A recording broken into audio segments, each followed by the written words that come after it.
in the book and on the website, it says you're born in Wales to English parents of Indian origin. So first question is how did that kind of cultural mix affect you growing up, and how does that affect? Do you think it has an effect on you now? Yeah, I think it's quite a cultural mix. There's not many Welsh Indians, so to say, and there's not as many when I was younger too. But I think in school, it didn't really affect me, to be honest, Gregor. It didn't really affect me because being one means that, I don't know, after living in London and places like Dubai, I think that the different treatment that you get for being different, so to say, happens when you start to socialize in those kinds of groups. So being a brown Indian child, but still playing rugby, still going to the church, still singing the Lord's Prayer, still having a Welsh accent, all these kinds of things, still talking about football, and those kinds of things, I think meant that I was just one of the same, to be honest. I don't think I faced any kind of different as a younger, say pre the age of 10 or 12. But then as you turn into a teenager, of course, treatment does become different because younger people start reading the news, they start learning what's going on in the world and these kinds of things. But as a youngster, very little at school. At home, I was completely different because I would eat Indian food, I would listen to Indian music, I would watch Indian movies, I would play cricket with my family. But at school, it was like, I was none of those things. And then as an adult, I'd say it's different because in Wales, like, for example, even now where I live in a very small village called Ystrad. And even though our family have been here for 15 years now, if I'm walking around Ystrad, and it's a very friendly place, everybody says hello to each other. If I'm walking around Ystrad with one of my white mates, people will automatically say hello and look at my white mate and think that I'm the tourist, Right. Because even though we've been here 15 years, it's just that kind of society. So that was different. In Dubai, it was completely different because I was British because of my accent, even though I, looked Indian. And then when I go to India, I'm seen as the white guy again because of my accent, and I'm not Indian. In Britain, I'm the Indian guy. In India, I'm the British guy. And in Dubai, I was like kind of half. Just crazy. But on the surface, it might look like it could be a negative thing to be the different one, the one that stands out. But do you take any positives from that? Yeah, loads, to be honest. I think it's an opportunity. I think if you are that odd one out or the different one, it's brilliant because you have that opportunity to fly the flag for whatever you represent. So a lot of my friends would have a positive connotation with India because they say the way that I speak about India or the way that I speak about cricket or the way that I speak about Bollywood music, and these kinds of things. I suppose if I was quite anti-India and anti-cricket and anti-Indian food and anti-Indian music, then they would have a completely different experience. So I think depending on the relationship that person has with wherever they come from or whatever is unique about them, the way that they represent it is a huge opportunity to push that forwards or to hold it backwards, depending on how you feel deep down. Right. And so you studied accounting at university and then went on to work for, some of the biggest consulting firms. So my question there is, firstly, why was that your first career choice? Yeah, it was very safe, Greg. I think, again, the stereotype is quite true within Indian families. They want you to become a doctor, lawyer, accountant, engineer.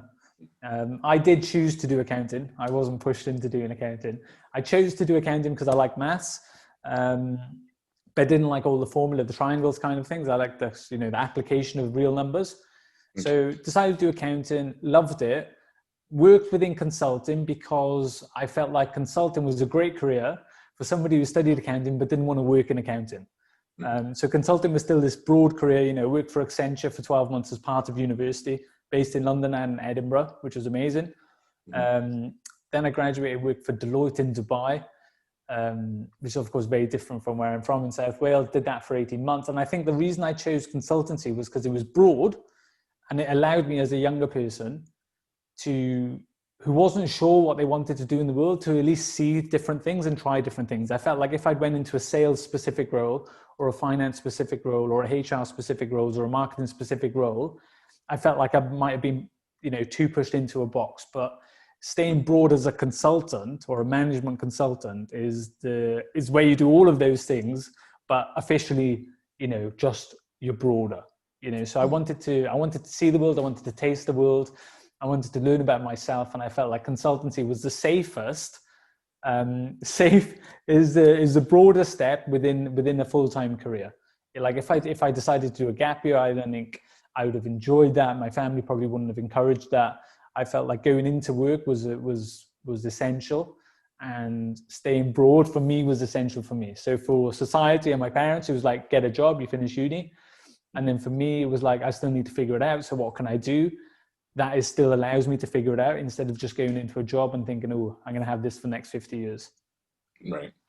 And then it goes on to say that you decided to put happiness first. Mm-hmm. So I'm assuming that, that implies that you weren't happy working in consulting.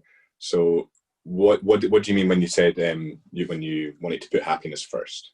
Yeah, I'm a big reader, Gregor. I love reading like personal development books. I think when I started uni, I stopped reading like random books, like non-fiction books. And then I only read autobiographies or personal development books, or books about successful people that I admired. So I was massively into personal development, massively into potential, massively into sports. So I tried to combine all those things together and thought about, my own journey. But the thing is coming from Neath, coming from Swansea, South Wales, rains every day. There's not many opportunities here as a younger person. That's why I went to Loughborough to study, and that's why I worked in like London and all these things to use my education. But then moving to Dubai was complete opposite of Wales. Big tall buildings, sunshine, huge diversity of people. Like on my first day of work at Deloitte, on my right, there was a lady from Saudi Arabia. On my left, there was a guy from Syria. Opposite me were two ladies from Lebanon. And behind me was a Japanese guy. And I'd never, ever, ever met any of those people from any of those countries ever before in my life. And then I was immersed in it. I was like, whoa, this is so different to back home. So for me, the reason I say I wasn't as happy, or I put my happiness first, is that I realized, I think at a very young age, what happiness could feel like and be like for me. And I felt like going down a traditional career path as a finance consultant wasn't me at my best. And at the age of 24, I thought, it's okay. I was happy, but I wasn't as happy as I could have been. That little bit of potential was nagging at me. And again, when you read so many books, when you read books about, taking risks and going after your dreams, there's only so many of those books you can read before thinking, oh gosh, I should maybe do something. Because if I was, I said to myself, if I'm scared to take this risk at 24, when I've got, no mortgage, no property, no watches, no cars, nothing, as a real big commitment, then what am I going to be like at 34? If I might have a mortgage, I might have a family, I might have a car, and those things need money to pay for them. So yeah, I thought best to explore different options while younger, because I didn't want to get committed to things, but also I didn't want to get on that treadmill of the corporate world, where I used to think, okay, if I get promoted, I might earn another £10,000, say, for example, but what am I going to spend that £10,000 on for me? And I'd changed my life a lot at that point. I wasn't going out as much. So the appeal of, spending all my money in Dubai on these like lovely bars and restaurants had gone. I'd kind of got that out of my system in the first year. And in terms of traveling, how important do you think traveling is for your happiness? Essential, because you meet different people, you learn about different cultures, and of course, documentaries are class. Netflix has some amazing things about different parts of the world, and obviously the TV does too, and books are brilliant too. But unless you're utilizing all your senses, Gregor, I think there's a missed opportunity, isn't there? I think there's such an amazing opportunity to meet people, learn stories from real people, unfiltered, straight from the source about what their life was like and what their life is like now. So I think, 100% recommend traveling to every single person, because you learn so much about other people and about other cultures and how other people live in different parts of the world, but also about yourself. I think, traveling is just like food. You've got to taste different things to learn about them. if somebody told me when I was 24 that I would move back to Britain within 18 months, I would have said, no way, I hate Britain. I had no desire to live in Britain when I left. One-way ticket, wasn't fussed by it, But by going somewhere, I learned more about myself, learned more about the culture there, and realized that for me to grow in the way that I want to grow, it's best to come back. So travel is absolutely critical. I think if you can do it, do it. Obviously, not right now, unfortunately. Nobody's going anywhere at the moment, and I'm not sure when we will. But I think explore. What about you? Have you traveled much? So I travel. Yeah, I think the last couple of years I've been more enjoying going to different cities for short periods of time. But then last year it was maybe like 6 or 7 times I'd went away. But what I was going to say is, I think it's also crucial if you're wanting to travel and experience different cultures and experience the actual people, that we'll use Paris as an example. The way to do Paris maybe isn't just to go to the Eiffel Tower and go to the Louvre and go to all these tourist things. It's like a walking city. When you walk through it, and then you just stop in places and speak to people and stuff like that. So I think it's also crucial that if you're wanting to actually go traveling and experience different cultures, you don't just do the tourist holiday. Yeah, 100%. You got to meet the real people, haven't you? You go, and this is so true, isn't it? It's so true because when you meet those real people, when you go to those, what I know so many people post about it on Instagram, and they always post about, these private beaches, which are, not for tourists yet, and all these kinds of things. Whether they are or not is obviously a different conversation. But the point is having that different experience. Because if you go to Paris and you just do what everybody else does, you'll just get that, the experience that you read about. But you want to go to maybe those pastry shops and, different angles of the Eiffel Tower that maybe every other tourist doesn't go to. For your own well-being, isn't it? To improve your own experience of that place. I completely agree with you. Completely. And as far as we'll move on to the Art of Brilliance. So for anyone that doesn't know, what is it? Art of Brilliance is a brilliant company, excuse the pun, and Art of Brilliance is a company. It's been around for about 15 years, set up by Dr. Andy Cope, who's the first and only UK Doctor of Happiness. And as simple as the t-shirt says, if you're watching this, it says, be beautiful. We want people to be the best version of themselves. Because unfortunately, Gregor, mental health was a huge challenge in society pre-COVID. To be honest, all the statistics were going the wrong way pre-COVID. Now that COVID happened, they've almost been forced even further down. And Art of Brilliance is a company that works with schools, with businesses, with individuals now through our online programs to try and give them a boost of well-being to be the best version of themselves more often. Because if I was to ask every single listener on your podcast, what does happiness feel like for them, they would probably be able to say. Or if I was to ask every listener what's 3 words to describe yourself at your best, they could probably say. But if I was to ask every listener, how often do you experience that happiness? Or how often are you that best version of yourself? That's when the interesting conversation happens. Because unfortunately, people know what the best version of themselves like, but they're not it 6 days a week. They might be it once a month. They might be it just on Friday afternoons, on a Saturday morning, or once they've had 2 pints, when they put their out of office on, 2 weeks of the year, they're on holiday, Unfortunately, when are people at their best, and how can we be at our best self more often? So we use Dr. Andy Cope's PhD, which flipped the subject of psychology on its head. And we'll share more about that later, I'm sure. But flipped the subject of psychology on its head to really think about what are these high-performing individuals, schools, teams doing that keeps them up the positive well-being spectrum, and what can we learn from them so that we can be our best selves on a more regular basis. Because if I'm the best self that I can be X amount of days per week, and so is Gregor, and so is every listener, the world will be a better place. The world will be a better place, and the world is crying out for that. So Art of Brilliance is all based on the science of positive psychology, science of human flourishing, science of well-being. We work with schools, businesses, individuals to give them a much needed well-being boost in an informal way. Okay, we call it light-hearted manner, but not light content. And Andy Cope has he's called it the science, but the science of the bleeding obvious, because a lot of it is about personal remembering, about remembering what we're good at, what we enjoy, and embracing that inner child. And how important do you think it is to embrace your inner child then? Because I think if you ask a lot of people what makes you happy, some people might I'm not saying say the wrong thing, but maybe say something that's material, or say something like money and stuff like that, that's maybe we're moving in the wrong direction, that they maybe should be thinking of a more childlike.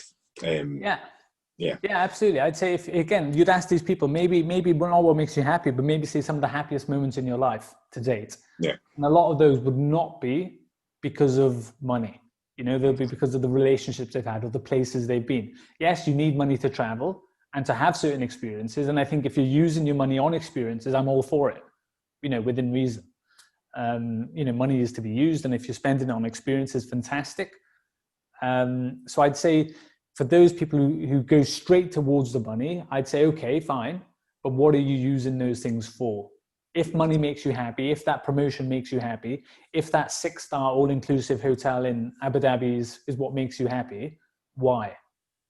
Why is that? What feelings does it give you that brings you happiness? Is it safety? Is it the thought of being exclusive?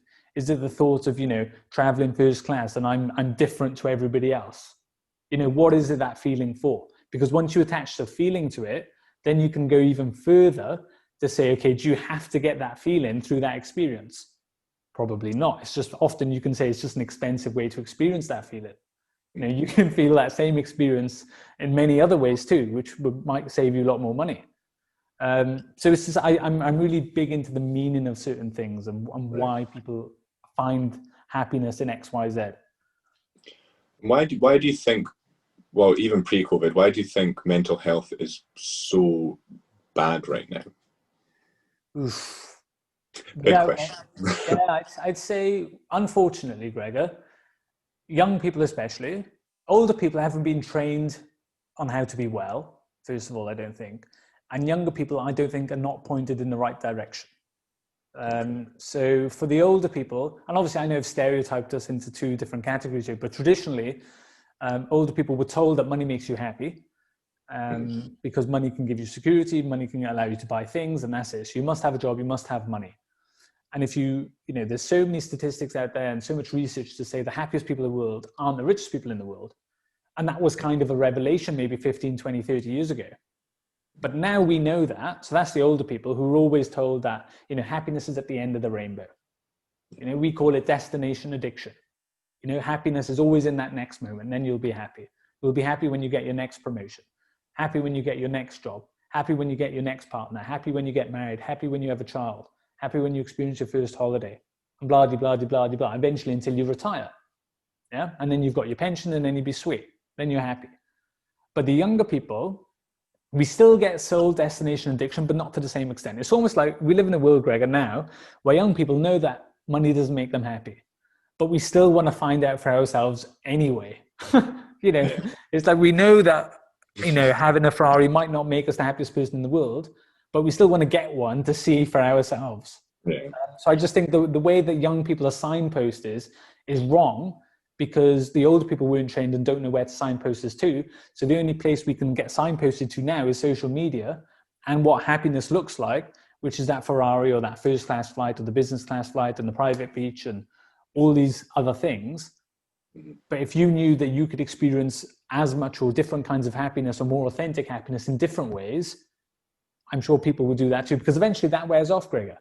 That wears off. So I think the reason that, you know, mental health is so bad is because we don't know where to look for happiness anymore. We don't know where to look. And if we do, I think we're looking in the wrong places.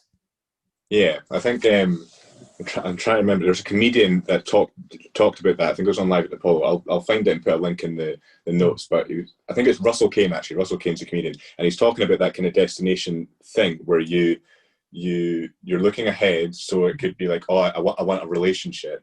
So you move and you get into a relationship, but then you look back and wish that you were single again, and then you move on to the next thing, and you keep on looking back. So it's like a tug and pull of the future and the past.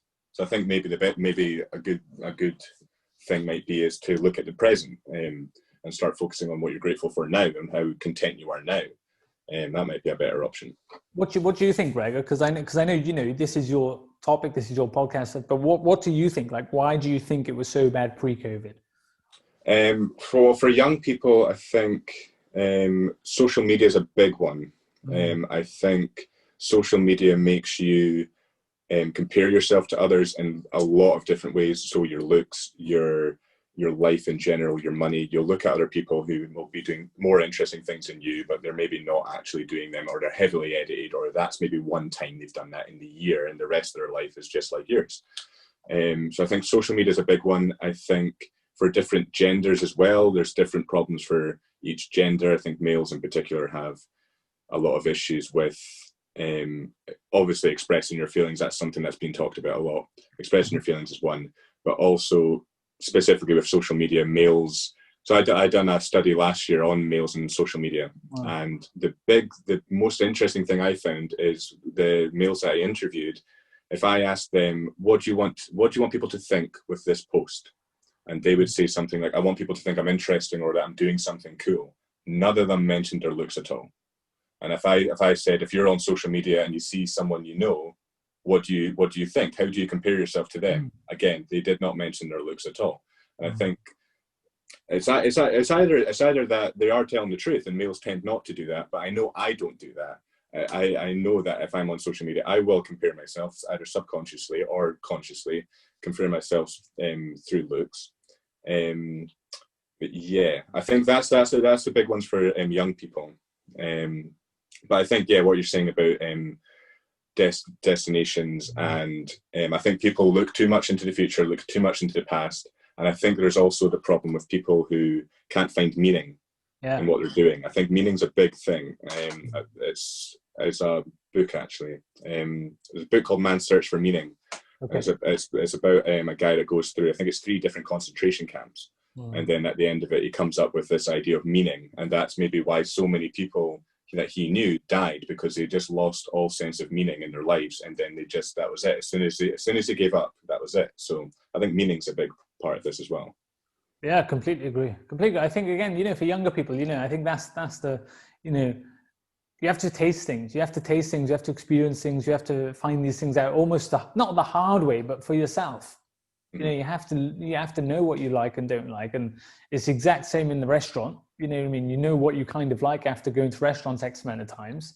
But the first time you go to a restaurant or a different cuisine, you kind of just going in a bit blindfold. You have to ask the waiter, you have to ask the waitress, you have to find out what you want, try things, and think, oh, maybe I want to have that again. And sometimes that's as useful as finding something that you like.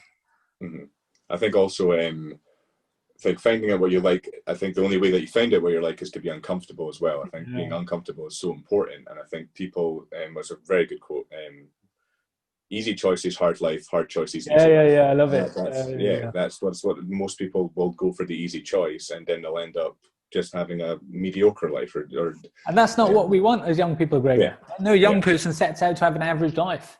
And I heard, I watched your episode with Gavin Oates, and what does Gavin say about, the people who say, it's going to rain in an hour? We all turn into those types of people. And that's it. That's it. No youngster wants to be like that, but the majority of people turn into that as we grow up. Yeah, and it's even like what you mentioned as well, the fact that we all hate Mondays. And it's just like we go through, that's a 7th of our life we dread just because it's a Monday. And it's just ridiculous. Yeah, I campaign for Magic Mondays. That's why I call them now, Magic Monday. Right, yeah. I mean, I don't mind a Monday myself, because I work part-time, so I can't really actually compare, but still. So I know also with the art Brilliance, you're wanting to bring it to countries in the East, India being one of them. So how important is it to bring these workshops to people from diverse backgrounds? It's crucial, Gregor. Thanks for asking that question. It means a lot to me, because again, I am able to do what I do because of the background experiences I've had. I know for Indians, for example, just speaking about India in this example, but it's very, very different. If you found a 24-year-old Indian who studied accountancy and wanted to leave that accounting or finance job to go and pursue a life within positive psychology and happiness, very few families traditionally would encourage that. And that's because it's just the way that our culture is in India. In India, there's 1 billion people. They throw the other angle of it. You mentioned gratitude earlier, but they would use the gratitude in the other way to say, you should be grateful you've got this amazing job. You should be grateful that you've got a secure income. You don't know what the world's like on the other side. You're really lucky, which is all true. But for that person, they might feel suffocated. They might not feel like the best version of themselves. And typically, you know, the economic growth of India in the last 25 years is ridiculous. So a lot of our parents and grandparents did have to put up with those kinds of jobs, and they did just have to get on with it, and they didn't like their jobs either. So it's a result of the society which says, we kind of had to do it, you know, so do you. And that's just the way it is. And until, you know, and that's why I'm fascinated by the current young India generation who's got access to social media, access to the internet, access to overseas education, is that different perspective that India will experience. I think the parent-child relationship in India will change over the next 10 to 15 years. And I think that's why it's critical that well-being goes to those places, because, you know, I found that when I had this job at Deloitte, amazing job at Deloitte, tax-free, you know, huge company, amazing life, you know, it was everything I always wanted. I dreamed of that. I absolutely dreamed of that. So my mum was extremely happy, extremely happy. And that made me happy because she was happy. But when I started thinking about a different kind of job, I could see that her happiness kind of like, oh God, you know, Sam, just the unknown, you know, what are you going to do? You know, how are you going to make money? How are you going to, where are you going to stay? You know, all these kinds of questions. But I realized that now, you know, fast forward 2.5 years, and, you know, the transition has been bumpy, but, you know, the transition has definitely happened now. I'm on the other side now, and I'm incredibly happy, you know, and she is happier than when she was. You know, so I used to live my life to say that, you know, my mom's the happiest person in the world, which makes me happy. But now I've realized from a parent perspective, now I'm happy and, you know, authentically happy. She's happier. But I didn't know that. And I didn't know that. And I think that's the challenge in places like India, where parents have this vision for their children, and the children feel so pressurized at times to go into a certain field to make their parents happy. But all their parents want is for the child to be happy.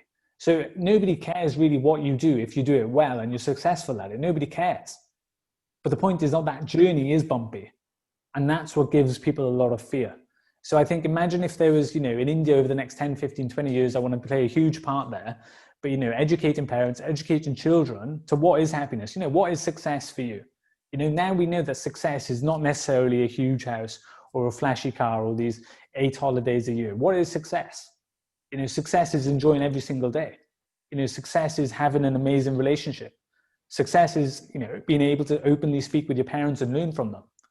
You know, that is what success is. So it's redefining that metric of success, especially for the youth. And we have that in Britain. I think in Britain, as a younger society, we have that opportunity. You know, I used to work in the cinema when I was 16 because my mom wanted me to have a job.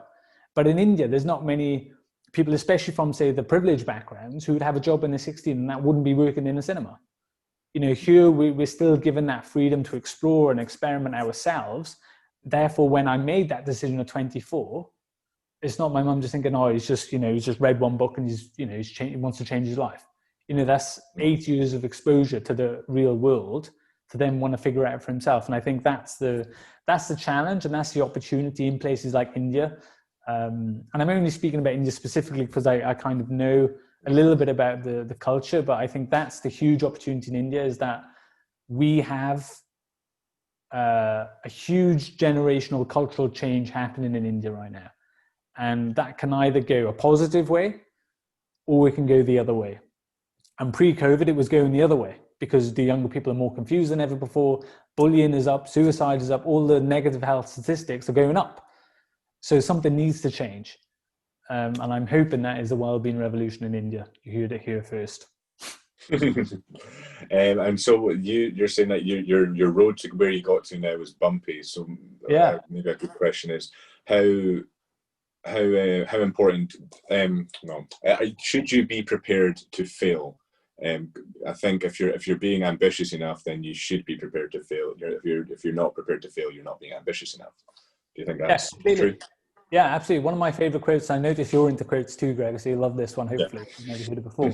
But it's along the lines of, most people are not happy because they aim high and they miss, but because they aim low and they hit. And I think that's so true. So true. You know, most people are unhappy because they want X and they get X. And that's it. Yeah. You know, they want their normal job, they want their normal relationship, they want their normal holidays. And then, you know, ironically, they achieve it probably sooner than they expected, And that's it. So 25, 26, 30, whatever it is, you think, oh, I've made it now. You've made it. So, and that's what happened to me. I thought, you know, I felt like at 24, I peaked in life. You know, I genuinely felt like I peaked. And unless you're a sports person or a YouTuber in the modern day, not many people peak at 24. Mm-hmm. You know, Alex Ferguson's, the Jose Mourinho's, the Barack Obamas, you know, whoever you want to look at, who you deem as successful, unless they're a sports athlete or involved with, you know, YouTube or, you know, blogging and vlogging, not many of them peak at 24. So you have to be prepared to look within, to then go outwards, to aim for that. We call them huge, unbelievably great goals. The Art of Brilliance, have that huge, unbelievably great goal. And on that, there will be bumps. And any book you read or any successful person or any person you admire will tell you that you have to be prepared for bumps. So I just think it's whether you, and it's the first bump, isn't it? It's the first bump that gives you that indication. You're like, ooh, because you never expect it. You can tell yourself, I'm going to get a bump. Okay. But until you experience that first bump, you're like, ooh, okay, that's what a bump feels like. You either like it, you never like it. You either get used to it and you say, okay, I think I could go through the same situation again and do something different. Or you think, oh, no, this isn't for me. And then you go back to wherever you came from before. And I think that's why the first bump is really crucial. And I think, you know, as a society now, we have to encourage that behavior to say, yes, there are bumps. And I think if anything, COVID has normalized that. You know, COVID is the biggest bump for every single person in the world, you know, and it's normalized the thought that things are beyond our control and we have to simply deal with them. So this is a huge bump in society now. And you'll get some people who say, oh, I don't like this uncertainty. Oh my gosh, no way. I'm going to get the most secure job I can. I'm going to get the most secure relationship I can. And I'm going to stick to that because I never, ever want to feel uncertain again. Yeah. And that's okay if it's for that person. But there'll be other people who say, you know what, if this is what a bump is like, I can handle this. I'll crack on with this. I'll get on with it. I'll get through this. And those will be the people who say, you know what, I want this. And I'm going to do everything I can to get there. And this is just a bump. Yeah. It's huge times in society now.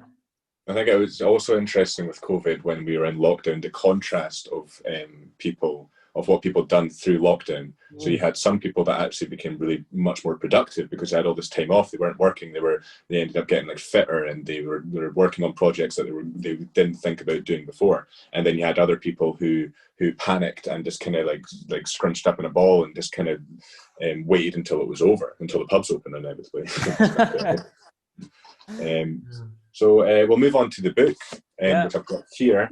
So it's called How to Be a Wellbeing. Now, I'm like you. I really like self-improvement books, but since I've read so much, I usually get pretty skeptical when I see a new one. So I'm always kind of like, oh, it's another one. It's going to be this kind of Instagram quotes kind of thing. But the amount of, so I usually, this is another thing I do, I'll fold down that page if I like a quote from it. I'll come back to it. I'll take a picture of my phone and then I log all these quotes. Amazing. And it was like every other page. So far anyway, I'm about halfway through. Every other page, I'm folding down. Yeah. So that's my recommendation anyway for everyone to read it. But just quickly before we get into it, how generally what's the book about? The book is it's got 22 rules on how to be the best version of yourself. And like you said, Gregor, a lot of people are into books and a lot of people are into personal development books. But the challenge with a lot of those personal development books is that we read them, we get what it says, but we don't do it. And then we read the next book. And so many times I get asked now, Sanj, recommend me like a top 5, top 10 books that'll, help me sort my life out. And I'm like, no. I start saying no now. I'm not going to recommend you 10. I recommend you 1. Read it, do what it says, and then see what happens. Because, now we live in a world where there's so many resources. It's never a question about having resources today as a younger person. We've got the internet. Yeah. We've got the internet, but it's a question of being resourceful. Okay. It's a question about being resourceful. So this book, I believe, hand on my heart, is that if you read it and engage with the material and you do whatever of the 22 rules work for you, whatever ones that you feel most aligned and comfortable with, and comfortable to also push outside of your comfort zone and to explore, if you do those wholeheartedly, you will experience more well-being. And when you experience more well-being, you experience more positivity, creativity, resilience, you experience better relationships, you enjoy your life more, and also other people start to enjoy their life more because you are. And I think there's so many people who want to improve the well-being of other people, but imagine if, it's happiness is an inside job. You start with yourself. The best way to improve other people around you is by improving yourself, by upgrading yourself. So this book, it was written before COVID, which was really ironic, but it's so appropriate. And I think it's become more appropriate in a COVID and post-COVID world to adjust to whatever this new normal is going to be. Because the bad news, Gregor, is that we don't know what this new normal is. 6-7 months into lockdown now, we're still online. Unis are still online. They announced yesterday, whatever they've done about, workplaces. So we don't know what the new normal is going to be like. We don't know when we're going to travel again. We don't know. We genuinely don't know. We all thought we'd be fine by Christmas. Yeah. But it's not. So we don't know what the new normal is going to be, which is the bad news. But the good news is the new normal, we still don't know what it is. So we have a chance to form ourselves into that best version of ourselves. So whatever this normality, whatever it ends up turning out to be, we're going to be in a good position to do something fantastic for the world. And I think, if anything, this is a huge stepping stone for people who seize the opportunity. But you can only see opportunities and take opportunities if you're in the right frame of mind. So long story short, but this book will help you get in that right frame of mind for when the world settles down, for you to be in a better position to do what you want to do in life. Right. And a concept you mentioned in it is presenteeism. So you walk us through what that means. Presenteeism is when people at work, and I had it in the corporate world, is when you stay at work for the sake of being at work and you're not productive. So it's when you finish all your work at 4 o'clock, but you're conscious that you need to stay till 6 o'clock. So you're going to spend 2 hours just sitting at work doing nothing, scrolling the internet. Okay. And you will get paid for those 2 hours, which is obviously a cost to the company, but you will produce nothing. It's the opposite of absenteeism, where people are not coming to work because of their mental health. Presenteeism is when people are staying at work because of their mental health. So they're not being as effective as they need to be, but they still being physically present at work, but emotionally they're on a different planet. Yeah. And so why do you think that there's so little genuinely positive and inspiring people? So I was having this conversation yesterday, and the way I see it is there almost has to be so few to make them that kind of light. Because if everyone, or if the majority of people were like that, we wouldn't notice them as much. So why do you think there's so little anyway at the moment? Yeah, I think because it's really hard, Gregor. It's really hard. It's really challenging to be. At Artibrins, we call them 2%ers. 2% of the human population, based on any COPE study, are living their best life, are flourishing in life. 2%. So it's pretty hard. We call it the F word. It takes a lot of effort to be your best self on a consistent basis. It takes a huge amount of effort. So why there's so few of them? I think it's because it's hard. It's really hard. And people, but it's not as hard as people think. And that's the point. That's the really, the sad part of it, is that we're a creature of habit, good habits and bad habits. And unfortunately, these unhappy people just have bad habits. You can create good habits. Yes, it takes a lot of work, but if you're going to have habits anyway, you may as well have good ones. So I think it's really hard to be a well-being in today's world. So I think that's why there's less of them. I hope that through COVID, we will end up producing more, because there will be people like yourself who will grab it by the scruff of the neck and say, you know what, I'm going to be around for another 40, 50 years. I'm not, sticking at average, I'm going for it. So I think it takes a lot of effort, and that's the sad part for me. And one part I've really liked is the wishes that you guys, being the authors, have for everyone else. I love that, because it was so realistic, and it's stuff that I've been reading about recently. So for anyone that's not read it, it was stuff like, you hope the reader gets an illness, they go through a bad breakup, they get passed over for promotion. So how important is it for these failures, and is it just a case of being able to persevere so that you're a better person at the end? Yeah, absolutely. The intention of that chapter, it is very in your face, it is very woe.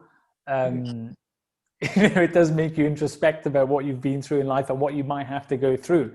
But the premise of it is exactly what you said, Gregor, is thinking about, to get what I want takes a lot of effort. And, there's no such thing as a smooth mountain. That's another quote. To get to that top of the mountain, to get where you want to get, There will be bumps. And the sooner that you taste them, the sooner that you experience them, the sooner that you learn how to deal with them, because that's all the difference is, Greg. You know, the difference between happy people or well-beings and unhappy people and ill-beings, traditionally, you know, from a mindset perspective, is that these happy people just get through what they need to.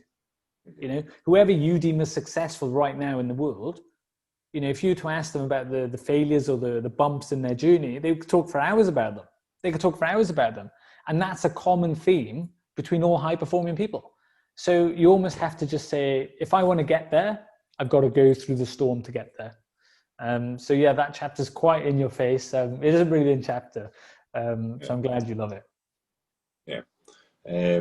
So also they mentioned a lot about don't yourself. So how is that is that like number one? Is that the first thing you should be doing is loving yourself? It's kind of like the airplane analogy. You don't help anyone else unless you've helped yourself, kind of thing. Yeah, exactly. It's exactly like that. It is exactly like that airplane analogy. Another analogy I heard before is it's like if you saw somebody drowning in the sea, your first reaction is to go and help that person. But what if you can't swim? What if you can't swim at that depth? You know, you're better off calling off a lifeguard or calling the emergency services. Otherwise, both people end up drowning. You know, so it is definitely taking that huge amount of time for yourself. Maybe not huge in terms of a numerical amount. You know, it's taking that making that huge commitment to yourself. That, you know what, today, what am I going to do for myself? Because I'd advise every single person who listens to this podcast to write down a list of at least 10 things that make them happy, that they can do within 24 hours that doesn't involve buying an expensive item. Okay, so list 10 things that make you happy, part one. Part two is, I'd say, do as many of those things every single day. If listening to music makes you happy, listen to your favorite song every single morning. Why not? It takes 3 minutes. 3 minutes. You're going to be in a better mood. So it's all about putting yourself in a better position so that when things happen, which they will, you'll get an email from somebody who's saying something that you don't like. You'll experience a bad driver. You'll experience an annoying person in the supermarket. You'll get somebody who takes a dig at you and all these things. So when those things happen, if you're in a more positive frame of mind, you will deal with them better.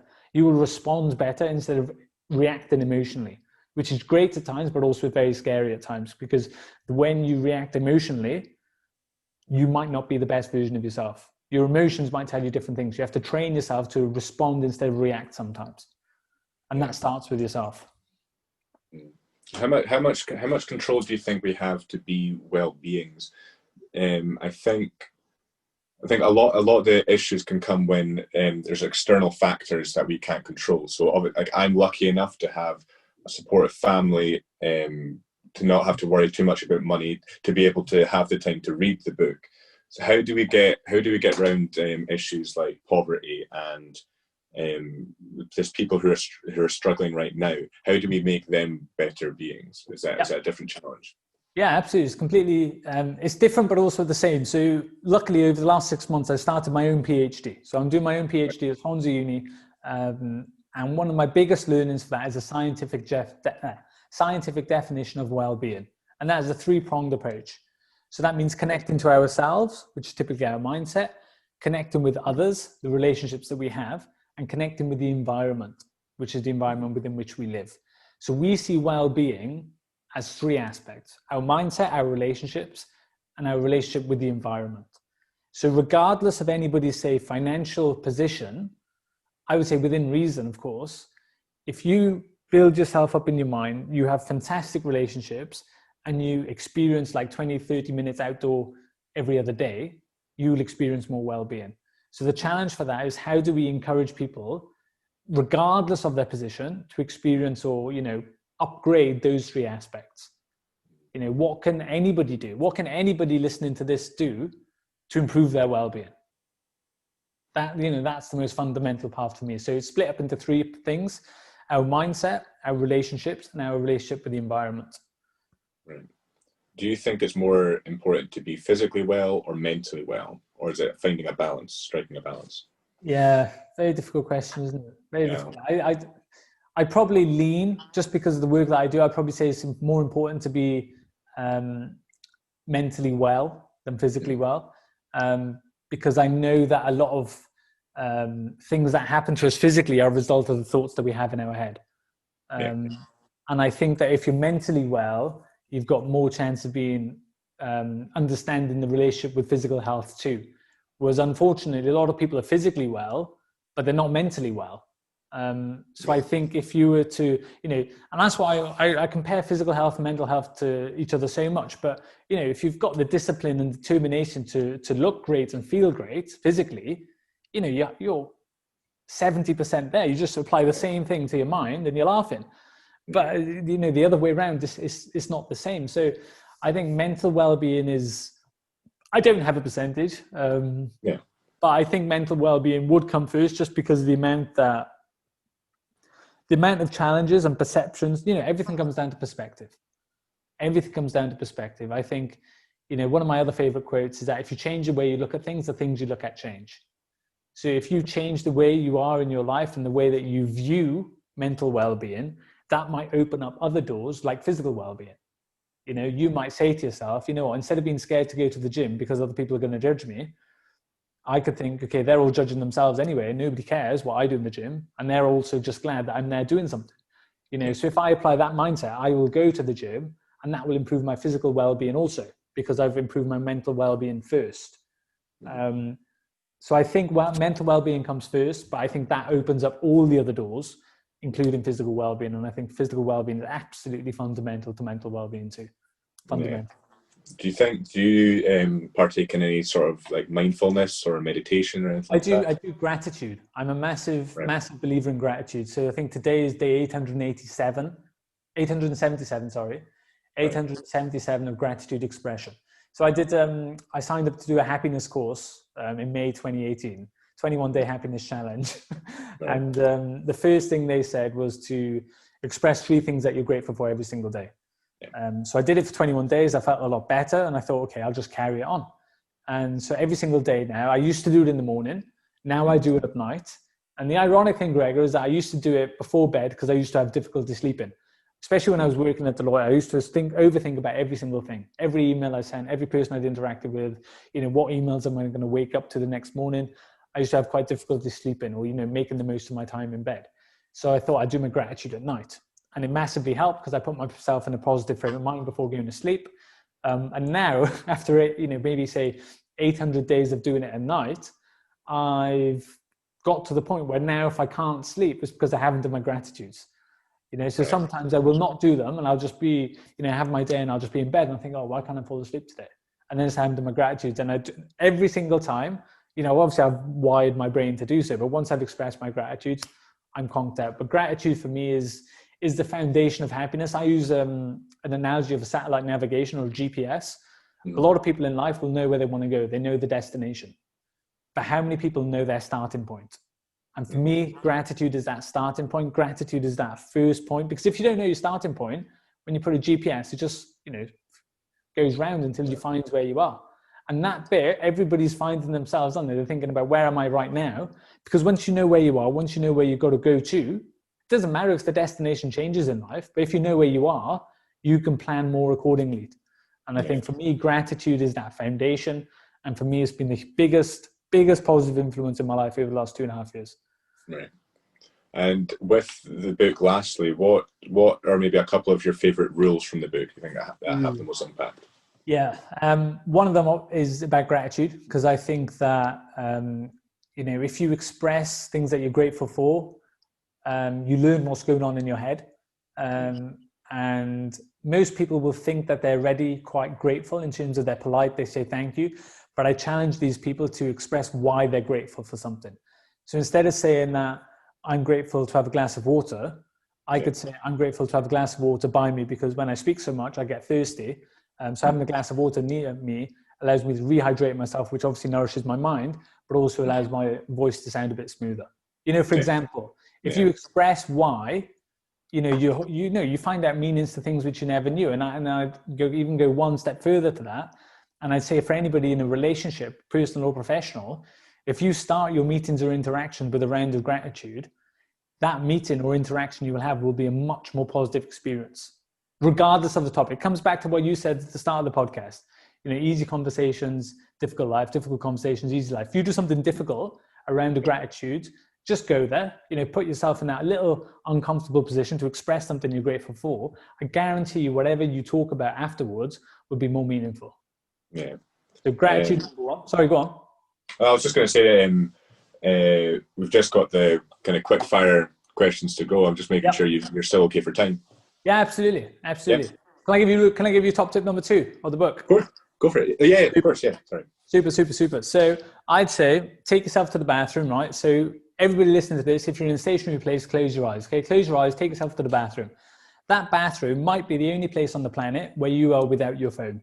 Okay, or if you like me, put my hand up. I've sometimes used my phone in the bathroom too. Okay, so no judgment space. I'm happy to share that today on the podcast.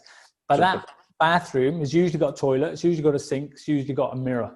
Okay, that mirror in your bathroom has seen every single part of your life, everything. And I don't even have to go there in terms of imagination of what it's seen. But the one thing that it sees you do twice a day, Gregor, is brushing your teeth. Okay, so every single day you brush your teeth, typically in front of that mirror. And when you're there with your we say in Wales toothbrush, but in what's it in Scotland? You say toothbrush or toothbrush? Toothbrush. Yeah. Tooth. Yeah. Yeah. So in England they say tooth as well. So you got your toothbrush and you got your toothpaste, and that feeling when you got a fresh tube of toothpaste is amazing. Easy peasy toothpaste squeezy. You just do a little squeeze, blurts out onto your toothbrush, sorted. After a few days, or if you share your bathroom with other people, after literally maybe a couple of days, that toothpaste tube is more empty. There's less toothpaste in there. So you have to squeeze a little bit harder to get more toothpaste out. And then my question is for every single listener, when your toothpaste gets to the end and it's just like a flat tube, are you a toothpaste tube roller upper? Do you roll it up and you squeeze it to get that bit of toothpaste out? If no, I encourage you to do so because it's always worth it. And that analogy applies to life. It's why the last bit of a workout, the last 15% of a workout is killer. And that's why making meal prep is annoying. It's why getting your bag ready the night before school was a nightmare. Yeah, but it's always worth it once you've done it. Yeah. So I'd say squeeze the most out of your toothpaste and squeeze the most out of every single day, because if you do, you will feel better. So that's my top 2 tips. Brilliant. So we've just got quick fire questions. Now these are not questions I made up. These are questions from an author called Tim Ferriss, one of my favorite guys. And James Lipton from the Actors Studio. They're really fun questions. You always get good answers from it. So first, best purchase of £100 or less. This microphone, £9.45. Right. I bought it a few weeks ago because when I do sessions online, I like to move about. So I've got a big cord with a microphone attached to it, because I used to have a headset before that, but it was a bit restrictive. This little speaker from Amazon, $9.45, has been my best purchase in recent times. Lovely. I'll get a link and I'll pop that in the notes. So going back to what you said before, what book would you give out the most, or what book have you gifted the most? Yeah. You can say your own if you want. No. Yeah. Apart from that book, I'd say the book that changed my life is the original book from Dr. Andy Cope and Andy Whitaker, which is called The Art of Being Brilliant. I read that at university.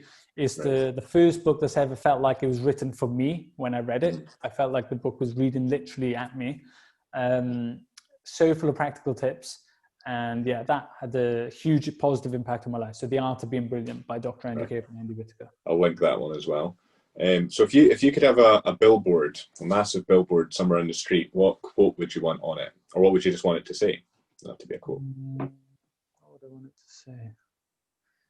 At Art of Brilliance, we believe in the 7 little words to change your life. And we say, do it better than you have to.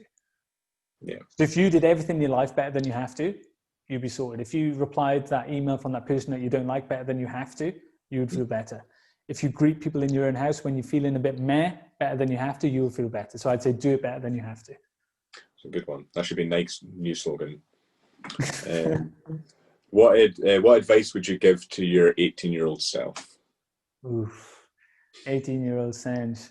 That's ironic, actually. 8 years ago, that would have been just before I started uni this week. 8 years ago, I'd say to Sanj, I'd say just do everything, taste everything, meet everybody, do whatever you want.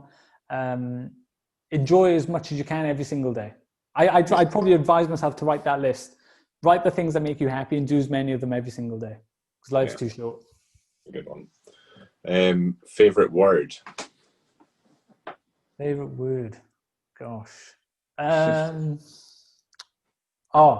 to be lush. Being a Welsh person, it has to be lush. Yeah, I love the word lush. Least favorite word? Fine. Yeah, okay, that's a good one. I don't like favorite curse word? Ooh, favorite bad word? Okay, this is a good question. Let me think for a minute. Favorite bad word? The first word that comes to my head is an idiot. Or a muppet. Or a muppet. Muppet. I call people muppet. I like to call people muppet. It's a nice PG version to call someone.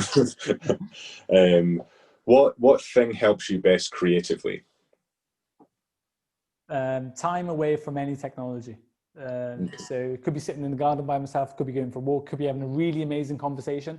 I'd say even platforms like this, I know we're on technology, but I'm not distracted by technology. Yeah. So I'd say when I'm immersed in an experience without technology or with the absence of notifications. And what thing would hinder you creatively? Would it be technology distracting you? Yeah. It's, it's having that. Yeah, but it's addictive. You only have to read a little bit about technology to realize how addictive they make it. But, the sound of an email notification, the lights popping up your phone to say you've got a message, that is distracting. I'd say that's the biggest hindrance for creativity. Right. And what sound do you love? What sound? Yeah. I don't want to say rain.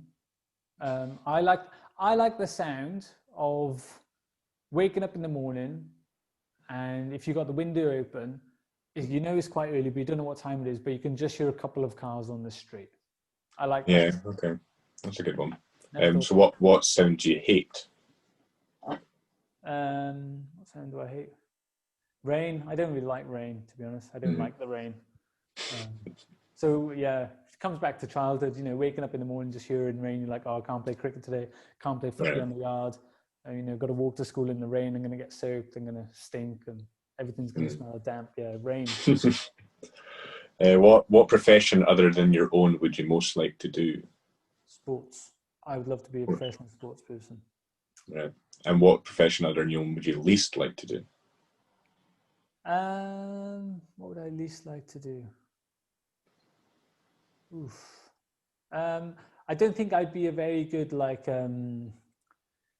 first aider, like doctor, like dealing with very stressful or traumatic patients, like in A&E. I don't think I'd be very good at that at all. Yeah, you're the second person to say that. I'm the same. Like, it's a specific type of person that can do that, and it's not for me. And lastly, so if God exists, what do you want him to say when you get to the pearly gates? Oh, it has to be a cricket reference. I'd say that was a good innings, Sanj. That was a good innings. That's a good one. And so, yeah, finally, where can people stay up to date with what you're doing, or Yeah, perfect. So I'm very active on LinkedIn, Sanjeev Sandhu. I'm on Instagram, Sanjeev Sandhu, and and that's it. LinkedIn, Instagram, Art of Brilliance. I'll be doing my thing. Hopefully to a school or business, or join one of our online programs soon. And thanks so much for having me, Gregor. It's been awesome. It's been a great chat. I feel like I made a new friend. So thank you for welcoming me.